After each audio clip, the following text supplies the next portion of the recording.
Welcome to the Black Appalachian Coalition's podcast entitled Black Remembering, where we will bring to you the heavy and the hope across the Ohio River Valley. We want to remember who we are, where we've come from.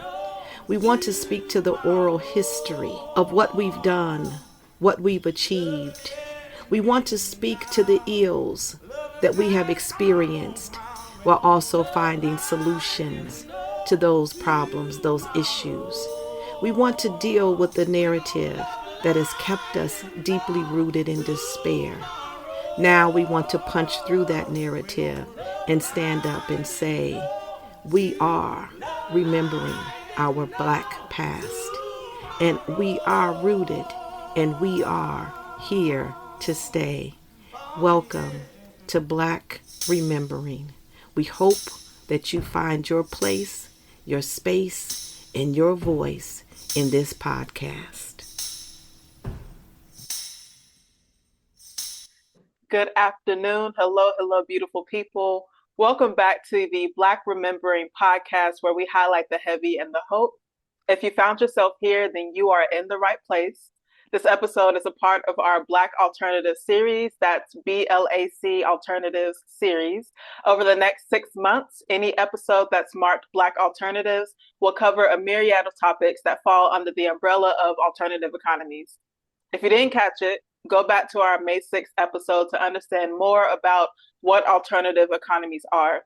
Please know that alternative economies are ways people exchange goods and services outside traditional capitalism, focusing on community needs rather than focusing purely on profitability. It's a system that functions outside of capitalism and prioritizes the people and the community over the dollar sign.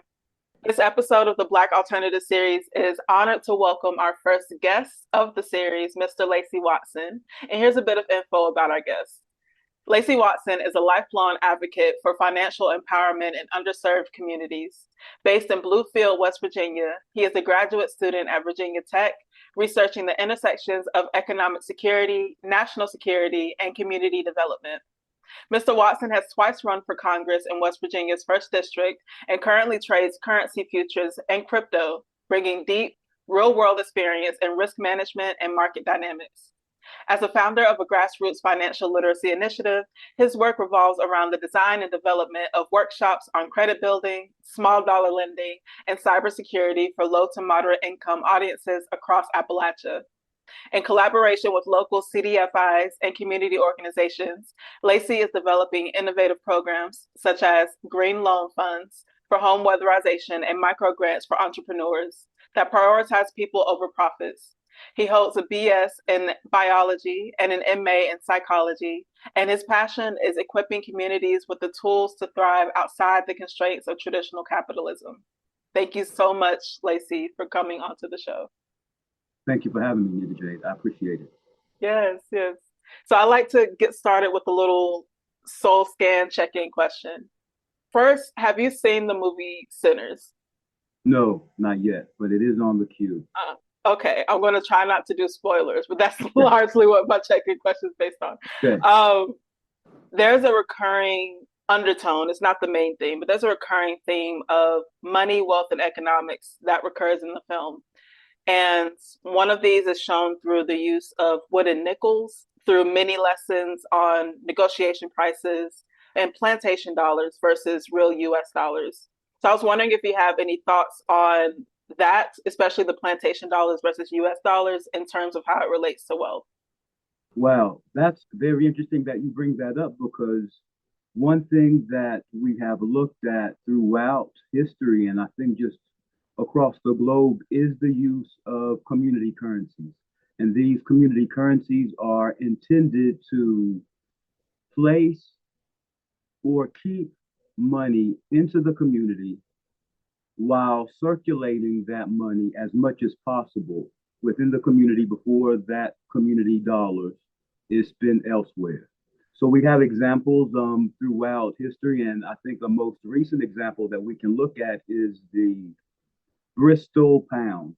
And the Bristol pound was in England, in Bristol, I think I want to say around the early 2000s, this took off, where in which the individuals there in Bristol, they had their currency, and that currency was legal tender for all community engagements or debts in the city or district of Bristol, wherever they took that particular dollar. And that dollar circulated, in the community until it left, just so that they had an understanding of the economics, where their money was going, who was using their money, and for what purposes, just to gather more data and insight into what does it take to keep a community, thriving and moving forward. After some time, it faded out. But again, this is just another example of communities using their own dollars to monitor and track their transactions. Now, it can be seen again in the negative sense. If we look at early Appalachia and the coal mining camps that we had all around, and they had their particular script for their country store or their railroad store or their coal mine. And that's basically the same thing. It's a currency used within the community for specific goods and services within that community. And it's a way to track, who's using those dollars and where those dollars going. So we have tried this multiple times around the world in different communities, and it has worked, I would say, a fair extent as it pertains to those individuals involved. But when we look at the end of the Civil War and the adoption of the dollar, all of those currencies prior to that were, readily available in the Confederacy in the South, those dollars were another form of a microeconomy for the state of Georgia or the state of Mississippi or, a couple of plantations within those states.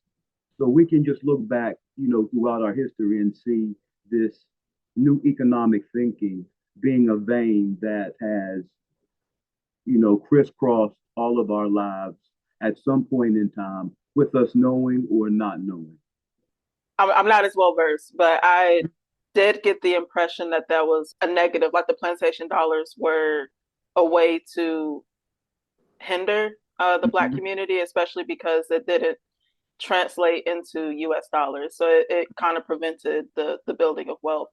Mhm. Um, and and this is just based on the movie, but even Mhm. when they tried to go and pay for things, one of the characters didn't want the plantation dollars. One of the other characters accepted them because he was Mhm. like, this is all that they have and this Mhm. is what they worked for.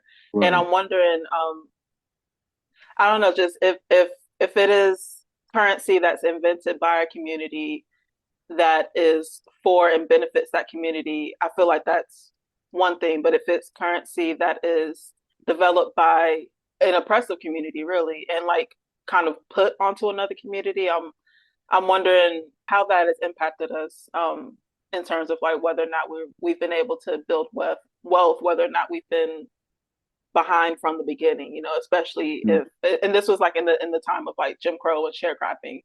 Mhm. Um, so I'm thinking about that also, like in terms of the company stores and in coal towns. Mhm. I've always gotten the impression that that held people back, but it's Mhm. something that could be, if I'm understanding you correctly, something that could be beneficial when it's within a Absolutely. community for the community. Absolutely. Absolutely. Okay. I think it just goes back to the leadership and who are the individuals, putting the community together that are leading the community that set the intentions. And we know that intentions are everything. The road to hell is paved with good intentions. And we've spoken about that previously with the first Freedmen's Bank that we had in the United States.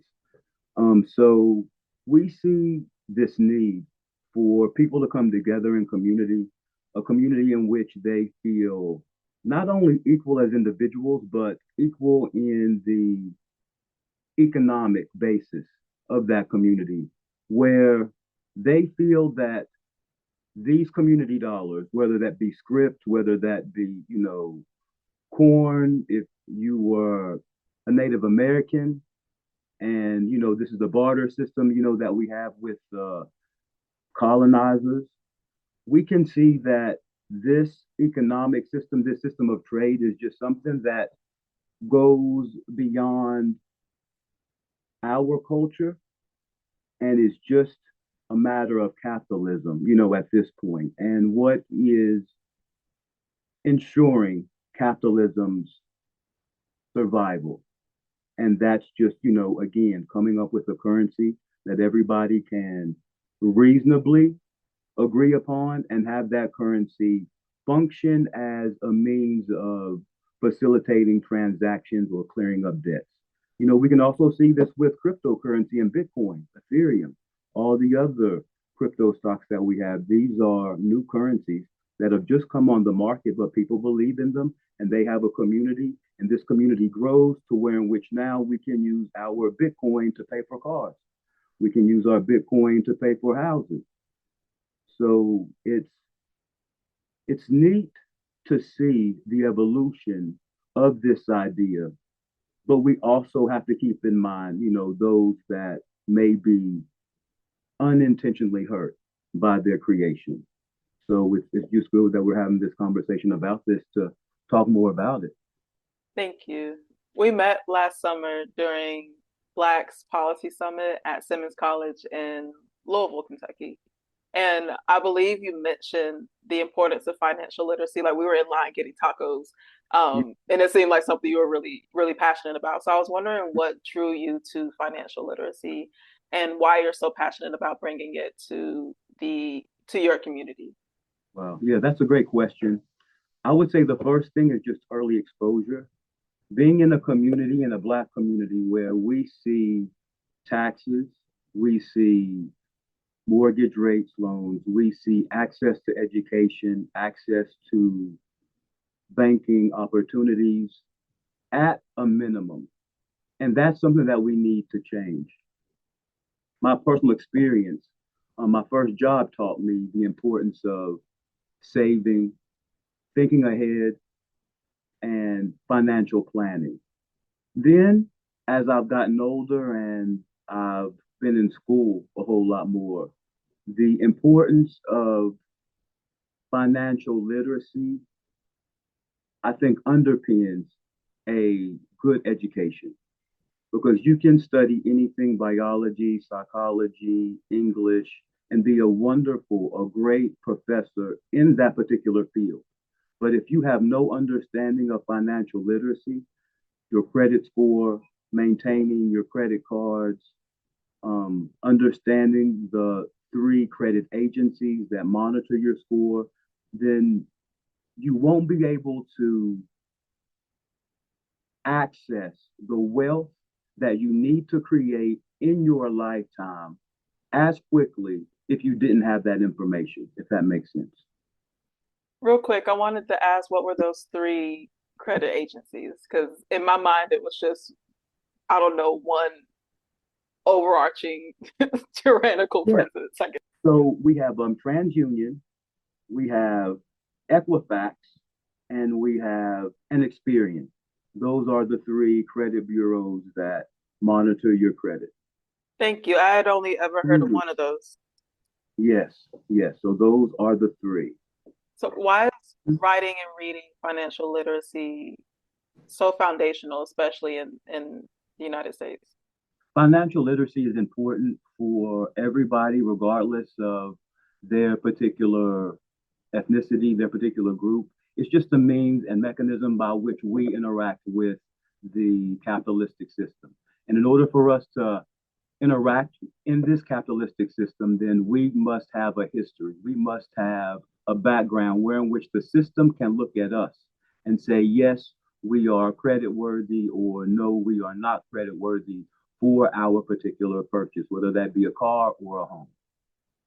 So us understanding what or how to build our credit, what credit is, and how it is initiated and maintained, that's critical. And that first starts with opening a bank account. Opening a bank account and having a track record with any banking institution allows us the ability for that institution to get to know us as consumers and they look at us as consumers based on our payment histories. Do you make your payments on time? Are they always late? How deep is your credit? So with this, as banks, as they judge people, if we can look at relationships and we're going to enter into a relationship, we want to know as much about the person, before we start to commit to say, yes, I can go on and build a house with this person. I can go on and take this loan with this person to get this car or get an education.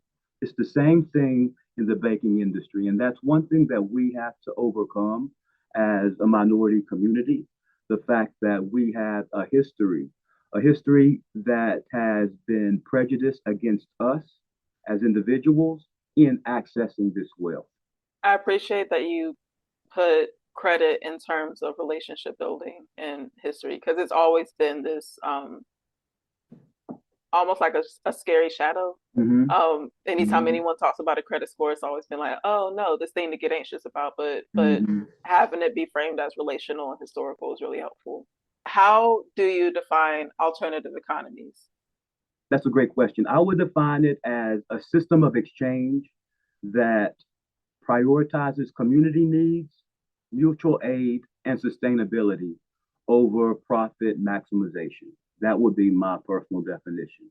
The key principles behind that definition would be reciprocity, shared ownership, solidarity, resilience, and companionship. I think these are key principles that capitalism sometimes leaves out or falls short with truly making it accessible to all people. Thank you. Would you speak a bit more about reciprocity? We as African Americans in this nation, we have invested a lot of our labor, a lot of our time, and our resources. And we've already spoken about the Freedmen Bank, but just to touch on that for one more second, it's the fact that we as individuals, African Americans, invested a lot into that bank. We put into it the equivalent of $1 billion in 2025 standards. And to have that bank go under with no one being held responsible and people receiving no money on their investments or their deposits into the bank. And those that did, they got pennies on the dollar. So it turned African Americans against the banking system, which is natural. And I totally understand that. But as we progress to 2025, we have to understand as a community of people that banking is the only way for us to access the individual wealth that we desire in order to create the generational wealth that we can pass on to our children and their children. So it starts with individual responsibility, ownership, and then it comes back to reciprocity from the bank's end in understanding this history that we've had and making banking ideas and concepts more readily available and digestible to our learning or our cultural exposure. A lot of times I hear people, and this is not only African Americans, but white people that say that they feel intimidated by going to the bank because they don't understand all the jargon and the lingo.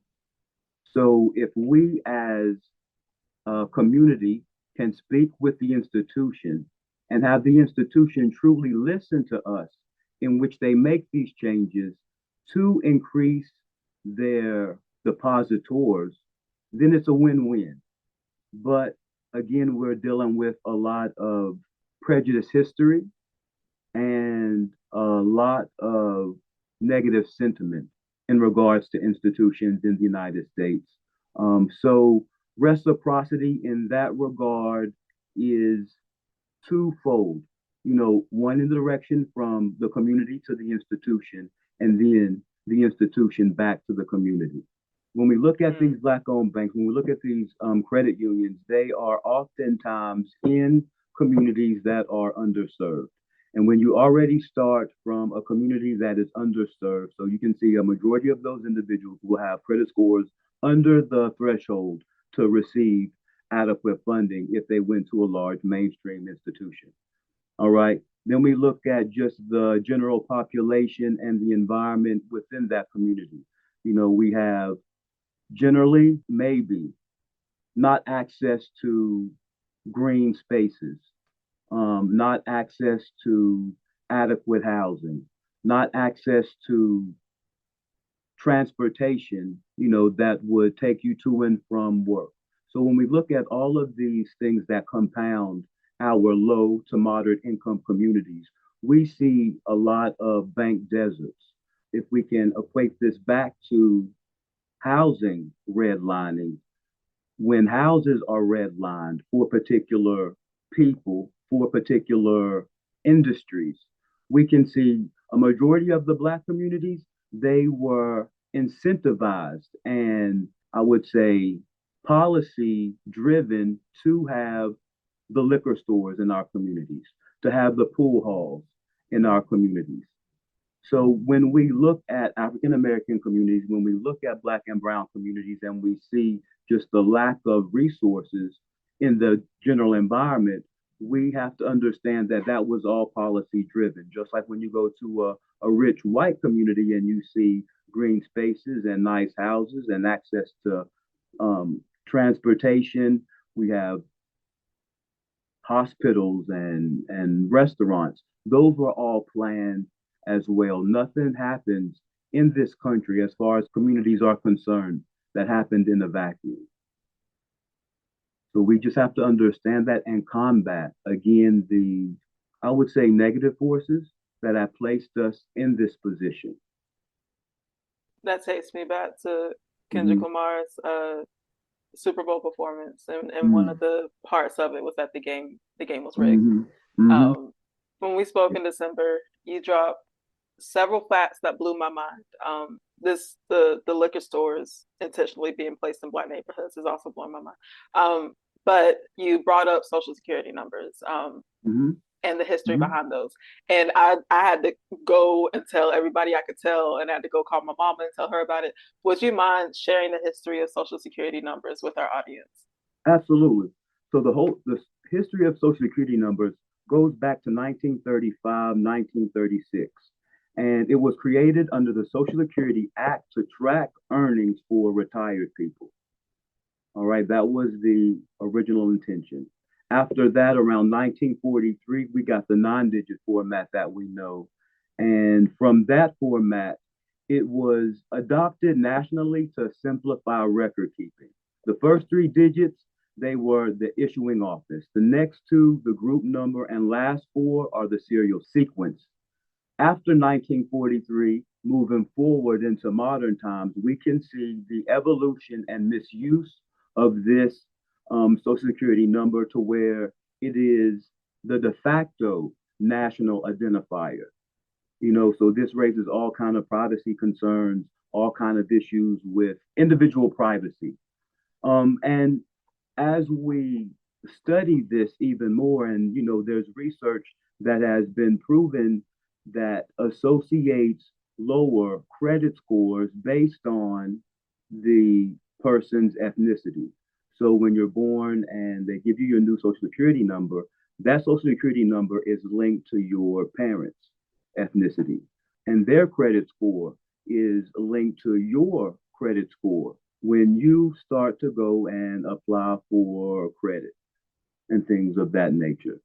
So it's really a rigged system, again, when we look at it across the board. And it's not only in finances. There was a 60 Minutes episode last Sunday or Sunday before that pointed out the medical community and their misuse of medical data as it relates to Black and Brown individuals and their individual cases.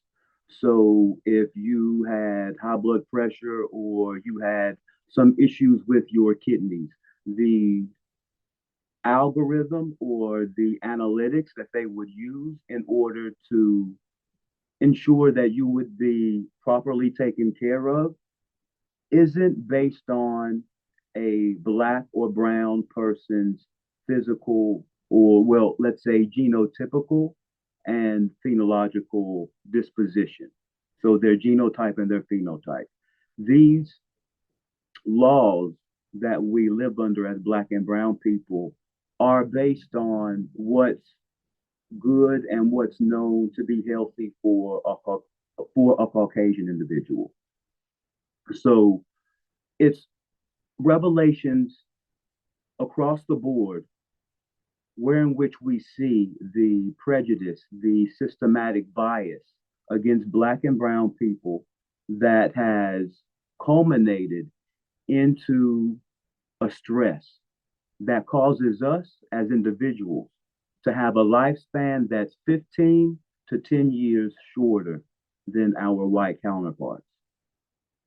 Thank you for sharing that. And I'm thinking of how so many misguided people that racism is a thing of the past, is something that died with Generation X, and it is so deeply foundational to every facet of the United States. Like it's not a phase or a fad that just went away. Like this is still impacting people, quite literally impacting our lives. It also reminds me of the ACE score, the adverse childhood experiences, where you can tally what tax bracket you were raised in. You can tally whether or not you had a one or two parent household, if you experienced any traumas as a kid, and how that also predicts how it impacts your health, how many years of life it could take away from you. And it's not like a matter of philosophy or conversation or theory. Like this is proven. This is where I get like irritated. Like this is not things that we're making up. This is literally our lives. Thank you for sharing that history with us. If you're listening and you feel like riled up, please just spread the information around to your community as well, because the more you know. Like this was never taught to me in my K through 12 or college. Like and I said that's the sad thing, where we see a lot of high school students graduating right now and they lack the basic understanding. So the high school diplomas that we're giving out, what are we actually teaching the children if they don't have a basic understanding of civics and they don't have a basic financial understanding? Then what kind of nation are we creating? Are we going to create a nation of thinkers and dreamers, or are we creating a nation of cogs in the wheel? Little machines to serve our greater corporations, live and die, work 9 to 5, and that's it. I believe that's it's just totally wrong to do to people. When we think of all of the opportunities, that we could have from a community that's built in cooperation, we can do so much to lift our communities out of poverty. But as we do that, we understand that those actions do not go unnoticed, and the backlash to this new economic thinking is severe. So if we can go back to Bluefield State College in West Virginia, and we go back to the 20s, 30s, and 40s, and we had W.E.B. Du Bois, who was an instrumental leader in constructing the Bluefield State Co-op that existed within the business school there. And with that, they had wonderful successes with expanding student businesses, creating revenue for the students to help them pay their tuition, that it caught the attention of those leaders within Bluefield. And they said, hey, you guys have to stop this. You guys are undermining my cookie business. You guys are undermining my bakery. You guys are undermining my service workers. So they eventually cut it out when they saw that competition. And that is something that we have to recognize too, is that when we do create these new economies for ourselves, there will be backlash from the greater system because it's taking money out of their pocket. And when you transition money out of their pocket, people notice and they create systems or they enforce laws to take away your independent economic power. And that's exactly what happened at Bluefield State. I'm still infuriated, but not surprised. Mm. And I'm also wondering on that note, for for the initiatives and the programs and the communities who are really developing and dedicated their time and their lives really to creating alternative economies, what advice might you offer them in light of the opposition that they face? I'll take the same advice that was given to me by our forefathers, MLK, Martin Luther King, W.E.B. Du Bois, um, Carver, all of them. We have to educate ourselves. That is our primary armor. And from that education, we create community. And when we have a community, we have a machine. And from that machine, we influence the greater machine into our best interest. Because again, if we're individuals and we stand alone, they can shoot us down, they can run over us, but they cannot stop a movement. They cannot stop an idea that goes beyond an individual and incorporates and energizes a community for common action. That's what capitalists fear. That's what this nation fears with Black and Brown people. And that's exactly what we have to do. We have to learn the lessons from our past, be cognizant of ourselves, our own biases, our own prejudice, and come together in community and have honest dialogue to progress all of us forward, our entire community forward. And I think that's a message that we can see, throughout social media with those individuals that, and I hate to use the word or the term woke because it's been co-opted and dissected and transmuted into something that it's not how mainstream society speaks about it. But, we do have to have an awareness of ourselves and our history and community to combat this. Thank you so much. My Absolutely. last question for you: would you tell the audience a bit more about the Green Loans Fund and the innovative programs that you're developing? Absolutely. So these are all programming that we are developing with the CDFIs through West Virginia in order to spread access to loans for individuals that have been historically left out. And when we look at some of the barriers that West Virginians face, and I would not only include this to West Virginia, but the other surrounding states in Appalachia, when we look at number one, the housing barrier or the cost of access to a basic home, it's out of reach for individuals within Appalachia. So, for example, in West Virginia, to access the first time home buyer's credit, I think you have to have a combined income of $90,000. Now, if you look at the median income of West Virginia and you see that it hovers somewhere between $33,000 and $35,000, then that puts a lot of people out of reach for that basic necessity. So if we can, use West Virginia as an example, but then just spread this or widen our perspective to encapsulate the other states within Appalachia, then we can probably see the same thing happening in these other areas. So when we deny people the basic shelter that they need to be prosperous individuals, we can see the cascading effect of not having access to these basic needs, that we all have. it puts people at a disadvantage. And then you multiply that generation after generation, then we see just a wealth gap, we see an education gap, we see a knowledge gap that will take years and years of hard work to overcome. So these greener loans that the CDFIs are trying to implement, um, they are intended to give individuals, number one, access to loans, but two, financial literacy that hasn't been taught in our high school, elementary school settings, and again, that's by design, so that we can keep people in positions of poverty.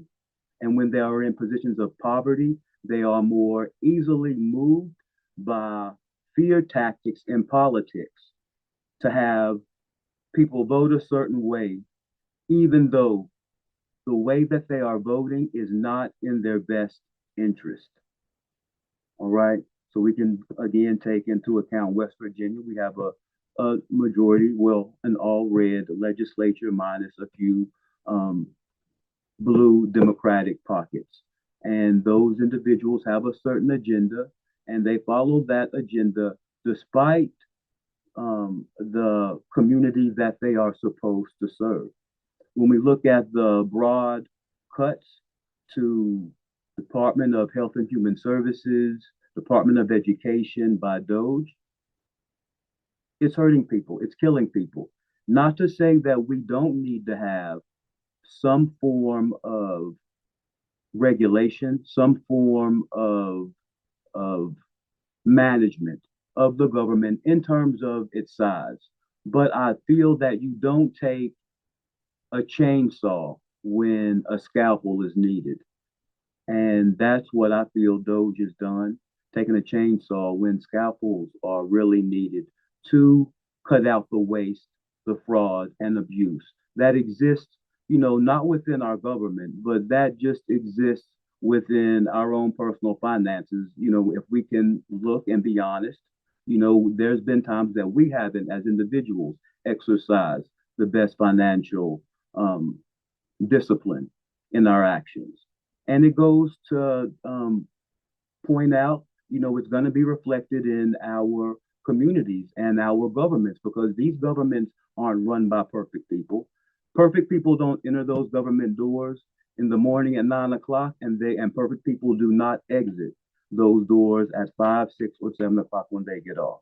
So if we understand that we're living in an imperfect world and we have to recognize these deficiencies that we have and have honest communications about what's taken place in our past and how we can truly remedy, not put a band-aid on, but truly remedy what's taking place now as far as the wealth gap is concerned, not only in Appalachia, but across the nation.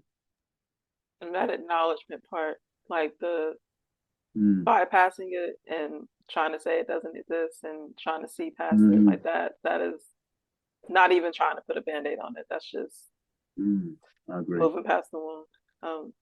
So thank you so much for joining us. How can our audience keep up with you and be in community with you? Absolutely. So my social media handles are Vote Lacy. So you can follow me on Instagram or on Twitter. If anybody wants to follow me, please do so at Vote Lacy. And yeah, I welcome the interaction. I welcome the conversation. Thank you. And we will link that information in our show notes. Thank you again for joining us today. And Mhm.